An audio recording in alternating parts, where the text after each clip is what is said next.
La economía dominicana sigue teniendo grandes desafíos. A inicio del año 2021, el gobierno está tratando de reducir los gastos superfluos ya el presidente Abinader ha dicho que ha habido una reducción del déficit de unos 77.000 millones de pesos como consecuencia de cautela, eliminación de gastos superfluos, nominillas, muchas otras cosas. El presidente está como sorprendido de la cantidad de cosas que han encontrado que han podido ahorrar. Isidoro Santana es economista, fue ministro de Economía en la pasada administración, no completó el final del gobierno porque se separó del gobierno unos meses antes, pero es uno de los economistas más acreditados de República Dominicana y queremos que nos dé su perspectiva y su punto de vista sobre este inicio del 2021 y qué es lo que vamos a tener.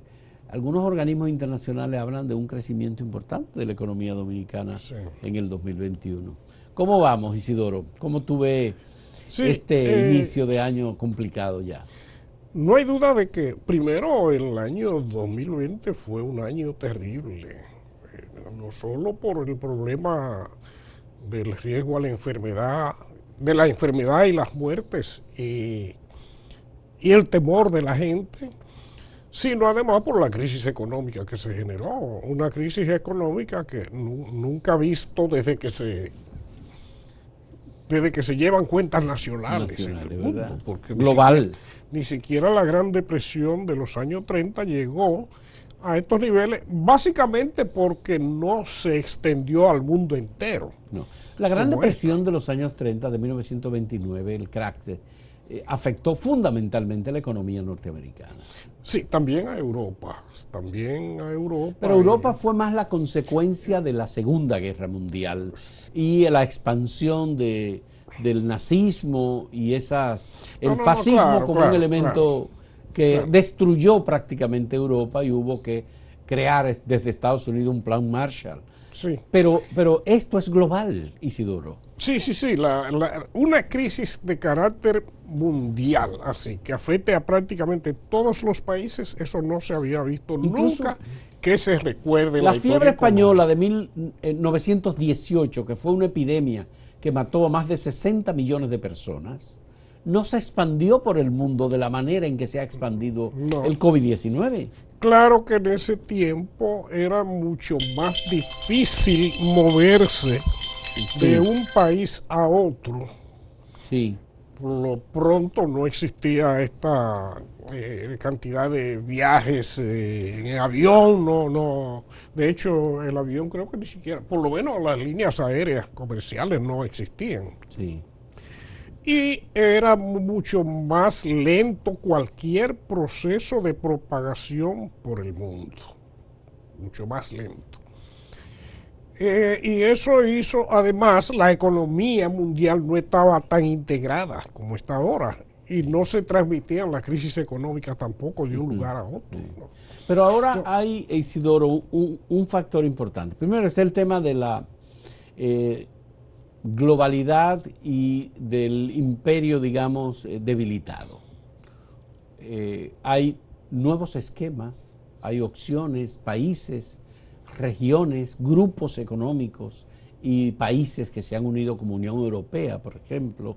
Están los países del sudeste asiático, está la China, está la India. Todo eso no representa de algún modo un elemento de favor para la economía china, por ejemplo, que es la de mayor crecimiento. Sí, de hecho, una parte importante de la globalización y sobre todo de la convivencia en el mundo fue el multilateralismo que se fue desarrollando después de la Segunda Guerra Mundial y que su expresión más, digamos, más refinada fue la creación de la Unión Europea. Claro. Y la unión de todos los países, una unión económica y gradualmente política en muchísimos sentidos, en los países de la Unión Europea, que lamentablemente ha habido amenaza de resquebrajamiento y que eso afecta el futuro, genera incertidumbre, pero todas estas cosas han ayudado a que se le puedan buscar soluciones más o menos concertadas a mil problemas. Pero la antiglobalización y ese esquema de separarse que ha optado Reino Unido, por ejemplo, o que optó Donald Trump con Estados Unidos, siendo Estados Unidos el imperio, eso tiene sus consecuencias. Sí, no, tiene sus consecuencias. Yo pienso que a la larga va a tener más consecuencias para el Reino Unido. Y esto, que los europeos, por temor a los daños que puedan sufrir la Unión Europea, pues prácticamente lo perdonaron y le dieron un tratamiento que le permitió llegar a un acuerdo bastante amigable para el Reino Unido, al final, con tal de que no fuera un Brexit brusco, como se decía, porque si eso hubiera ocurrido, la catástrofe económica que podía haber ocurrido en el Reino Unido podía ser terrible, y eso también iba a salpicar al resto de Europa y al mundo también. Sí.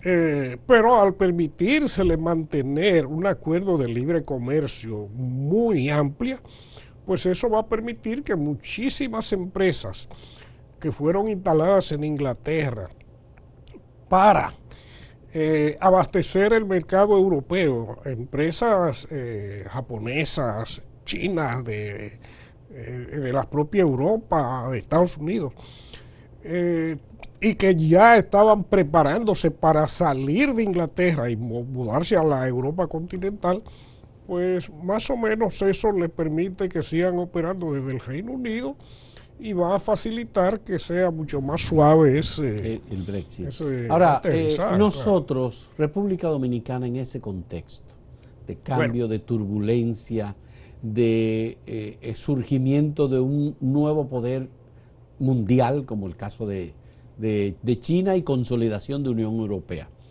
nosotros, ¿qué papel podemos esperar jugar en ese contexto para que la economía dominicana dé resultados internos satisfactorios, que reduzcan la equidad, que ayuden a hacernos más competitivos? Sí, yo creo que la República Dominicana, en términos de política internacional y de política económica internacional, tiene que actuar con mucho tacto. No hay duda que para nosotros, los Estados Unidos, nuestra relación histórica con Estados Unidos es lo más importante, pero también tenemos que tener cuidado de no apegarnos demasiado y poner en riesgo con ello nuestra relación con otros países. Por ejemplo, el caso de China. China es nuestro segundo socio comercial, sea como sea. En este momento. Sí, no, lo es desde hace muchísimo tiempo.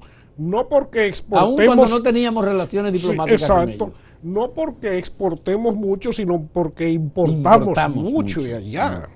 Mucho. Y eso ocurre con casi todos los países, pero que en adición, en este momento histórico, el único país que está en condiciones de proveer asistencia financiera masiva y de ayudar a revitalizar las inversiones en otros países es China.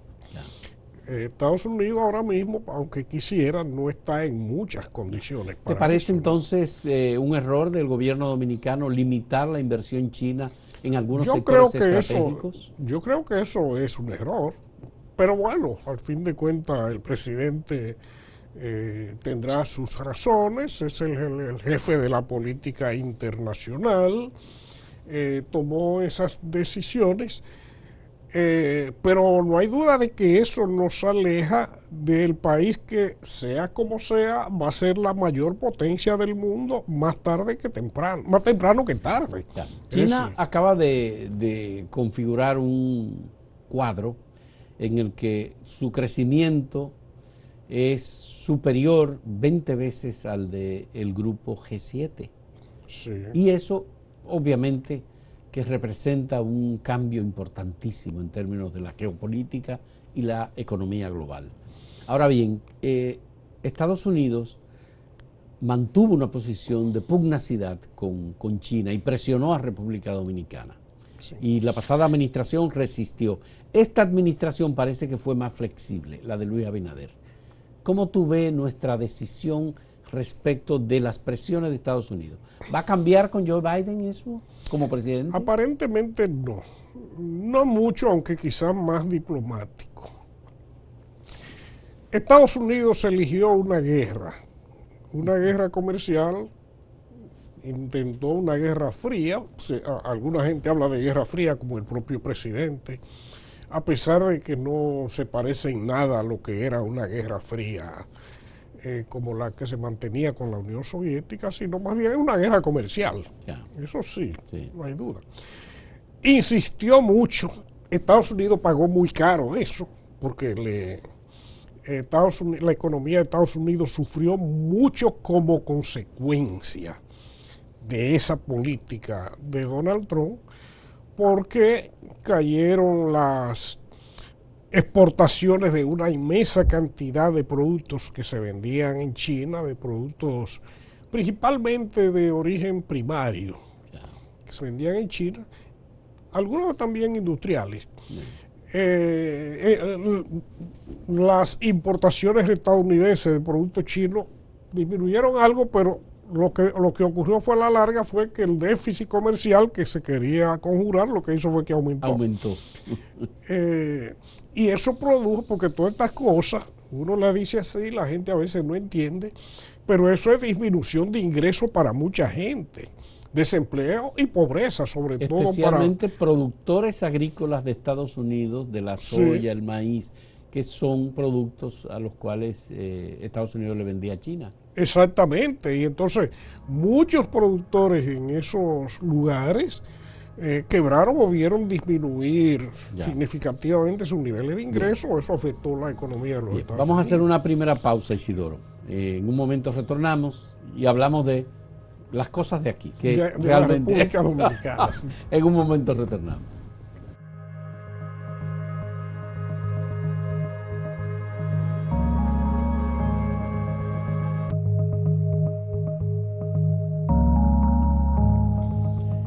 Isidoro, se han creado muchas expectativas sobre las posibilidades de este gobierno.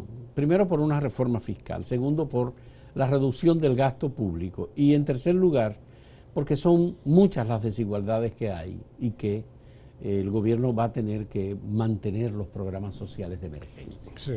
Y que implican mucho dinero. ¿Cómo tú ves ese cuadro para el presidente Luis Abinader y su equipo económico? Mira, al presidente Abinader y al gobierno del PRM se le ha presentado la coyuntura más negativa que haya tenido que enfrentar ningún presidente dominicano, por lo menos ningún presidente democrático nunca. No solo por la crisis económica que heredó, sino por los constreñimientos que de antemano tenía la economía dominicana. Es decir, un país que venía creciendo sistemáticamente durante muchos años y además venía generando déficits fiscales y endeudamiento. Eso significa que en el momento en que había que hacer los ajustes para evitar eso, para poder estar en condiciones de enfrentar las épocas malas, no se hizo. Y entonces al presidente le va a tocar posiblemente tener que enfrentarla en un contexto completamente desfavorable. Vamos a comenzar, es decir, tenemos una economía con una caída espectacular. Todavía el dato final no se tiene, pero parecería ser que vamos a terminar con un decrecimiento económico cercano al 7%. 7.8, 7.9, es más o menos el dato preliminar. 6.9 más bien 6.9. posible. Sí, 6.9. Está en 6.3 hasta noviembre. Por mucho que mejorara algo en diciembre, podría llegar a 7 o a 6.9, 7.1, pero no mucho más de ahí. pero con un agravante. Es decir, el gobierno tiene que concentrar la atención en el problema de la salud pública, en tratar de controlar la pandemia, y tiene que concentrar la atención en el mantenimiento de mucha gente para que pueda comer en un contexto en que el propio gobierno le está pidiendo que se queden en casa. Sí. Y tiene que pedirlo por el hecho de que si le dice que salgan a trabajar, le está diciendo que salgan a contagiar más gente o a contagiarse ellos mismos. Y para poder hacer eso en un contexto de disminución de la actividad económica, de disminución de los ingresos fiscales, no le queda más remedio, quiérase o no, que responder con más deuda. Pero ¿qué pasa? Que responder con más deuda en un país que de antemano venía endeudado y venía con déficit, tiene el riesgo de que en algún momento los mercados de capitales le cierren el paso y le digan, mira, no podemos ya más de aquí. Hay algunos fondos de inversión que a sus agentes, que son los que le manejan los recursos, le dicen, mira, cuando un país cae en tal categoría de riesgo, a ese no le siga prestando. Sí, pero eso es global, eso está pasando con muchos otros países, Isidoro. Eso es un problema que no sabemos cómo van a enfrentar mucha gente. Primero, las agencias calificadoras de riesgo, porque ellos no pueden bajarle la calificación de riesgo país a un país en particular cuando el mismo problema le está afectando a infinidad de países. Muchos países. Pero tampoco pueden decir, no le vamos a prestar a este país cuando ellos no tienen mucho a quien prestarle, porque en el mundo lo que menos hay en este momento son opciones de inversión rentable de esos enormes fondos que se manejan. ¿Y por qué no hacemos una reforma fiscal integral que sea profunda, siendo esta la oportunidad para hacer un tipo de reforma que permita mejorar? Mira, déjame decirte. El gobierno está mejorando el gasto. El gobierno está empeñado en hacerla y creo que lo va a hacer. De hecho, como se convocó al Consejo Económico y Social, el Ministerio de Hacienda está trabajando en esto, el Ministerio de Economía está trabajando en esto. Pues en algún momento se va a someter a la discusión en el Consejo Económico y Social la reforma fiscal. Ahora, ¿cuáles son los problemas que puede tener esa reforma en este contexto? Bueno, primero... ¿Tú favorecerías la reforma fiscal? ¿Tú estás de acuerdo? ¿Perdón? ¿Tú estás de acuerdo? Bueno, yo tengo más de 10 años hablando de eso. Incluyendo mi época en que era ministro de Economía, sí. En que era, digamos, la voz disidente en el gobierno, porque yo insistía en que teníamos que resolver ese problema antes de que se presentara una época de crisis, en que teníamos que resolver los problemas fiscales, pero bueno, no era políticamente correcto hablar de eso. Al final terminé quemándome yo mismo. Bueno, pero no por eso, sino por un asunto de carácter político está bien. Y de la reelección. Sí, porque como ministro de Economía te expresaste muy claramente en contra de la reelección del presidente. Sí. Esa fue la... Y yo creo que al final, algún día, el presidente Medina se dará cuenta de que eso que yo hice fue por su bien. Fue por ahorrarle dolores de cabeza. Óyeme, la mejor recomendación y el consejo más sabio y más saludable para Danilo Medina, al final eso se vio, era ese que tú le estabas diciendo. Sí. Era él que debía asumir tu actitud y no haberse enfadado y haber despachado un decreto con una destitución ipso facto de su ministro de Economía. Bueno. Vamos a hacer una pausa. En un momento retornamos con la última parte.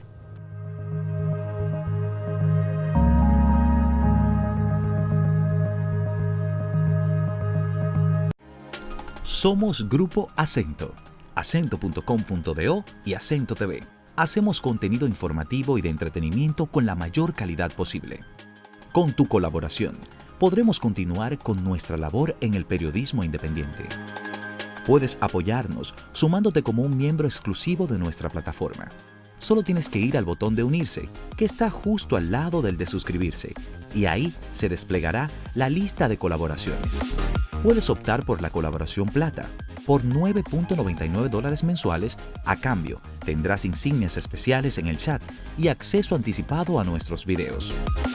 Con la colaboración oro, tendrás insignias especiales, acceso anticipado a videos y videos del detrás de cámara de los diversos programas por tan solo $19.99.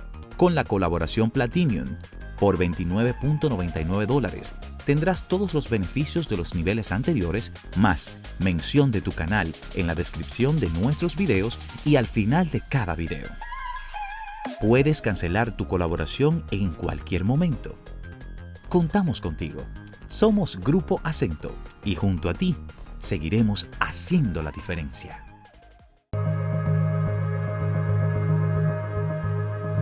Isidoro, ¿cómo debe ser esa reforma fiscal en este contexto de crisis y de pandemia? Sí, mira, en todo caso, desde hace mucho tiempo, antes de la crisis, el país necesitaba hacer cambios fundamentales en el funcionamiento del Estado.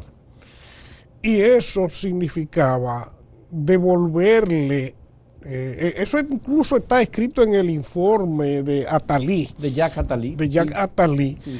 Devolverle a la sociedad la confianza en el Estado.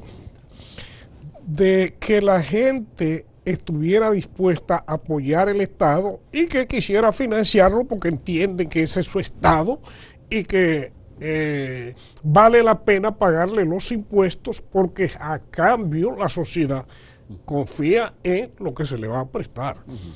Bueno, eso es algo. ¿Cómo puede ser la reforma fiscal? Eso viene desde hace mucho. Ahora, eso implica hacer cambios fundamentales en la estructura de gastos. Eso significa... ¿Se están haciendo? Sí, que se está haciendo. Hacer cambios fundamentales en la organización institucional del Estado. ¿Se está haciendo? Que se está haciendo Sí. también. Y también cambios fundamentales en el sistema tributario, porque también hay que decir que no importa cuán eficiente sea un gobierno, cuán pulcramente maneje los recursos públicos. No importa. Si tú tienes una carga fiscal de 14%, de 13% o como mucho del 15%, no se pueden resolver los problemas fundamentales de una sociedad con eso. De ninguna sociedad, ninguna lo ha hecho. Es decir, no es que República Dominicana, sí, que no, que esto, que lo otro. Nadie lo ha hecho. ¿Del 14 o el 15 nadie lo ha hecho? Nadie lo ha hecho. ¿Y a hecho. dónde hay que llevar ese porcentaje? Mira, déjame decirte, eso es algo que puede cambiar mucho entre países. Las sociedades más cohesionadas, que son fundamentalmente las sociedades europeas, las de Oceanía. Sí. Los países nórdicos fundamentalmente. Sí, pero eso se fue extendiendo a casi toda Europa. Lo que pasa es que principalmente los nórdicos. Los nórdicos, sí. Esas sociedades conviven con carga fiscal de 40, 45, 50%. Carga fiscal de 40, pero estamos hablando de que un 14, un 15, pero yo digo aquí, en la realidad dominicana. En América ¿A qué debemos aspirar en nosotros? América Latina los promedios andan en torno al 24%. Y República Dominicana es un caso extrañísimo. Porque déjame decirte, el problema de ese 13 o 14% dominicano no es que es bajo comparado con América Latina o con Europa, es comparado con cualquier parte del mundo, porque ni siquiera en los países africanos se vive con eso. Pero nada más, Fausto, déjame decirte, fue un reclamo de tanto tiempo, un 4% del producto para educación. Sí. Mucha gente reclama persistentemente un 4% o un 5% para salud. Ahí va 9. ¿Verdad? Hay que pensarlo seriamente eso. La deuda pública, que como está ahora mismo, se lleva un 6%. Ya. Es decir, si tú dijeras, vamos a vivir con lo que recaudamos, y decides cubrir esas 3 cosas, ya ahí se fue el dinero, ya ahí se acabó, el Estado ya no alcanza para más. Pero ¿qué pasa? ¿Qué ocurre con la policía? ¿Qué ocurre con la justicia? ¿Qué ocurre con la agricultura, con la infraestructura, con las obras públicas en general, con el sector agua? Y cuando yo hablo del sector agua, mucha gente cree que estamos hablando de presas, de canales, de acueductos. Para mí el problema más grande del país es la inmundicia de las cañadas y los ríos que pasan por las ciudades y campos. Es un tema de pobreza. Los problemas de hacinamiento a las orillas de todas esas cosas. La basura que se acumula en sus alrededores y todas esas cosas que requieren un esfuerzo enorme de inversión en agua. En agua significa saneamiento de ríos, arroyos, cañadas, cosas así. Saneamiento del entorno para que la gente pueda vivir en otras condiciones. Es decir, todas esas cosas requieren mucho más recursos. ¿Hay posibilidad, última pregunta ya porque se nos acabó el tiempo, de que subamos por lo menos a un 20% esa presión fiscal? Yo no lo veo ahora mismo. No lo veo. Yo no lo veo porque tenemos un problema muy serio, Fausto, en el país. Y es que República Dominicana, cuando yo digo que en Europa, que en América Latina el promedio anda por un 24% de presión fiscal, pero es cobrando un ITEVIS de 18%, de 17, 16, 18%, con excepción de Uruguay que llega al 22%. Es cobrando impuestos sobre la renta de 25, 27, 28 y 30%. Es cobrando impuestos selectivos incluso más bajos que los de aquí. Es decir, el problema dominicano no es que los impuestos son bajos. El problema es que rinden poco. Rinden poco. Por el gasto público ¿Y por qué rinden poco? Primero, una evasión y una informalidad enorme. Sí. Segundo, un sistema de exoneraciones terrible. Y es que aquí en República Dominicana nos llegamos a formar la idea, todo el mundo, ricos y pobres, que lo mejor que el Estado puede hacer en su favor es no cobrarle impuestos. Y eso no es así. El Estado puede hacer muchísimas cosas en favor de las empresas, en favor de la gente, de los hogares, cobrándole impuestos. Pero puede hacer muchísimas cosas.